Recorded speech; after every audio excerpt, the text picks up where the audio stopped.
Okay, today we were going to discuss where do we find volunteers.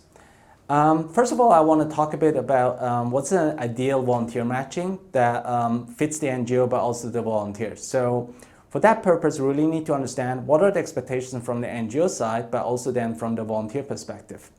We need to look at different dimensions that we need to consider when we look for volunteers. For example, like who are we targeting? Do we want individual volunteers? Do we want parents with kids? Are we looking for students, universities, or are we looking for more for corporate volunteers or even specific volunteer groups? That's one of the things we need to consider.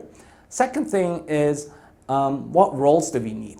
We should be very specific in terms of how are we going to use the volunteers for. Are those skilled or the non-skilled based volunteers?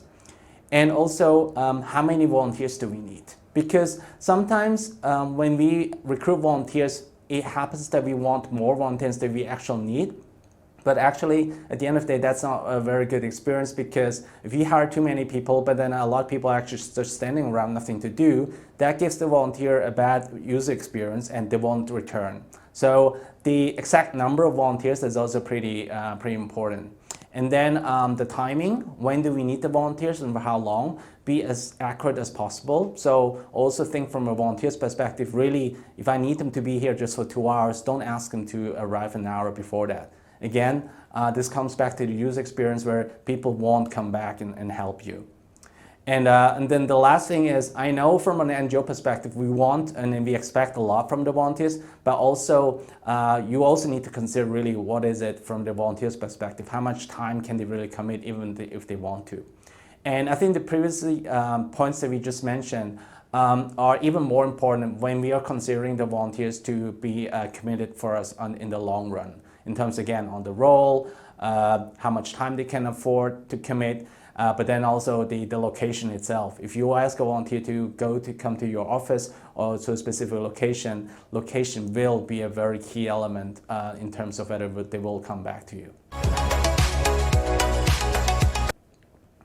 Now, volunteers actually do more than just volunteering, because if you think about it, volunteers, they have their own network of people, they can actually help you to recruit more volunteers, and they can actually also start donating money to you, because at the end of the day, it's much easier to ask someone for money if they already know your organization, they know what you do, they believe in what you're doing, and they believe what you do is very, very efficient, so they're willing to actually donate some money to you as well. So that's why don't treat volunteers as a cheap labor or one-off thing. It's really important that you build the connection with the volunteers so that they feel more committed, they feel that it's very genuine, their relationship, in order to maximize the benefit from the volunteers.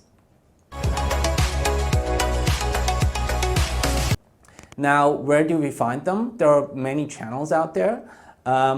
Obviously, I think there are some online platforms that you can use, such as like Social Career, Hands-On, Agency for Volunteer Service, and there's one new one called Volunteer Movement. It's actually initiated by the Social Welfare Department, and it's basically an aggregator of all volunteer opportunities in Hong Kong. So if you go to volunteermovement.com at .hk, you will find volunteer opportunities from Social Career and Hands-On and Agency for Volunteer Services all together. But then also you can use the traditional social networks and social media to recruit volunteers. So you can post something nicely on Facebook and LinkedIn. It's just for those social networks, you need to be more consistent and adjust to the social network they're using. So for example, if you post something on Facebook, you might attract different kind of volunteers than if you post something on LinkedIn. And that's something you need to consider in terms of what volunteers, again, you're looking for, and also what type of roles you need them to be filled. And I think the last piece that people sometimes forget is also offline, the offline channel. Not everything in the world today is online. I think offline is still very important. So if you do roadshows, you have speeches or any events, it's basically to give let more people know about your organization, know about what you do. And people who are interested, they will actually reach out to you. So don't miss those opportunities as well.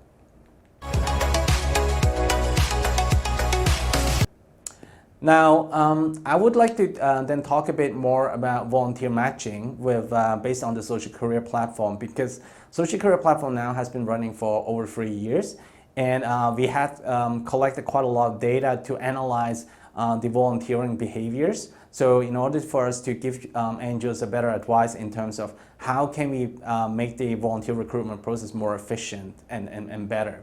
So the Social Career, in short, is we are an online matching platform that connecting different kind of peoples to do good. That includes individual volunteers. The individual volunteers could be like adults, but they could be also kids.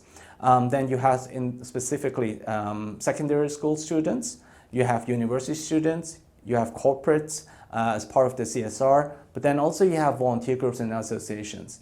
And depending on the group, the targets that you want to attract, obviously the type of volunteer work they want to do is also different.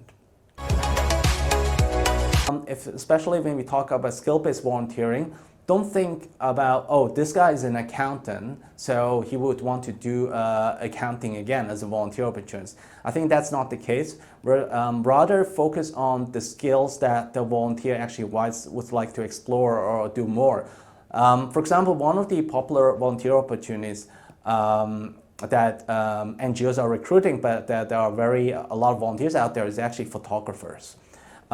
We realized in the old days, NGOs are trying to basically find photographers to help them take photos for the events. And usually they had to pay professional photographers to do that. Because at the end, like a lot of photographers, but also designers, usually those are like freelancer jobs. And don't expect these guys to do volunteer, because that's the bread and butter business. And it's not the right thing to do. However, you do have a lot of other people who have those fancy equipment, such as bankers, and they also need some objects to shoot with. So I think those will be the volunteers you would attract if you, for example, look for a photographer who actually helps you out at the event. So this is about the ranking that we do on a platform. And now I would like to share a bit on the pattern, based on the data that we have collected. For example, we know when volunteers search for volunteer jobs, location is actually the most important factor. Or then we also split down in terms of the different kind of roles that volunteers are looking for. Program assistant, coach, and teacher are the most popular volunteer roles. For program assistant, you see on the chart that it's by far the most popular, but that's actually very normal, because a lot of volunteer opportunities that you cannot clearly classify, you will put under program assistant. So a lot of NGOs, they actually hire a lot of program assistants while they do different kind of jobs. And I think that also includes sometimes where you need someone to help you moving things around, like physical volunteer work. A lot of NGOs, they actually don't like to say, hey, I need someone to moving boxes around or moving my storage, because they think a lot of volunteers, they don't want to volunteer for those kind of opportunities. But I think it's actually pretty wrong, because if you hire a program assistant and they come, everyone has a certain expectation what they need to do. But then if you ask them to move boxes around, the volunteer might feel like this is not what I've signed up for, and it's a bad user experience. However, if you really clearly define saying, hey, I need someone who actually does physical work, hard work, and moving boxes around, the people who apply for that opportunity will know exactly what they need to do, and that's what they expect. So at the end of the day, they're happy to help. So don't be afraid of posting volunteer opportunities where you think there might not be a lot of volunteers applying for it. You will be surprised, they actually are.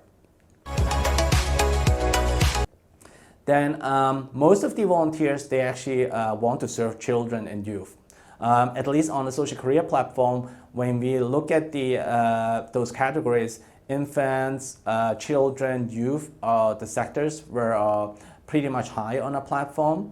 But then, however, elderly are comparably much lower than the other sectors. But I think social career might not be the full view of Hong Kong, because our platform is online. We operate mainly on the app. So the users that we attract are mostly university students, young professionals, or or professionals in the mid-age. So more the traditional volunteers who have been retired early or been volunteering for many years, they might not be on our platform. We don't, I'm not able to capture those data, because for people who have been volunteering for years, they probably don't need a platform to tell them where to volunteer, because they already built a connection with their NGOs. Now, if you look at the location, basically, Yaojianmen is the TST is the most popular district where people are looking for volunteer opportunities.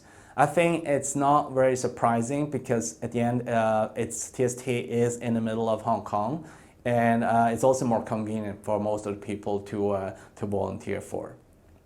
Then we also look at the supply of volunteer opportunities by the different roles and its fulfillment rate. So again, you can see the mostly asked job is program assistant, because again, a lot of nonprofits are looking for program assistant. But then if you look at the fulfillment rate, one thing to see is that even program assistants, a lot of people, they actually do want to volunteer as a program assistant. However, the participation rate is still only around like 50%, because the demand of program assistants are just so super high. And then on the tutor side, it's a bit the opposite. You don't have actually that many volunteer opportunities to become a tutor or to tutor. However, there's a huge demand of people who are actually looking for a tutoring job. So for all those NGOs in the more education space, you should use more volunteers, because there's so many volunteers just waiting for you to give them opportunity to volunteer. Now, if you look at the supply of volunteer opportunities by the weekday and its fulfillment rate, you can see Saturday is by far the most preferred day for people to come volunteering. And surprisingly, Sunday it's not. Sunday is pretty much same to any other weekdays. Monday is usually the lowest day where the least people will volunteer. In terms of the volunteer opportunities posted by the NGOs, again, Saturday has the highest demand. So Saturday has a lot of volunteer opportunities open. And then again, then Sunday to Friday, it's pretty much in line. So I think this one, the NGOs get it pretty right, that Saturday they will find more volunteers. So that's why a lot of volunteer opportunities should be focused on Saturday. And for the rest of the week, it's pretty much even. And now, if you look at the volunteer applications week on week over the entire year, then you can find some specific pattern. So usually between the Chinese New Year and Christmas holiday, this is the low season for volunteering. Not many activities are actually during that period, but also not that many people actually would like to apply for those opportunities. During the summer holidays, we do observe a higher volunteer activities from the students in particular, like university students and those. And then on Q4, usually there's also normally a higher increase of volunteer activities, because it's explainable, because Hong Kong in particular is getting cooler outside, and you usually have like larger events in Q4 that's happening. Okay, here I'm reaching out to the end of my presentation, and I hope the data was insightful for you, and I thank you all for listening in, and I hope you find more volunteers in the future, and all the best to you all. Thank you.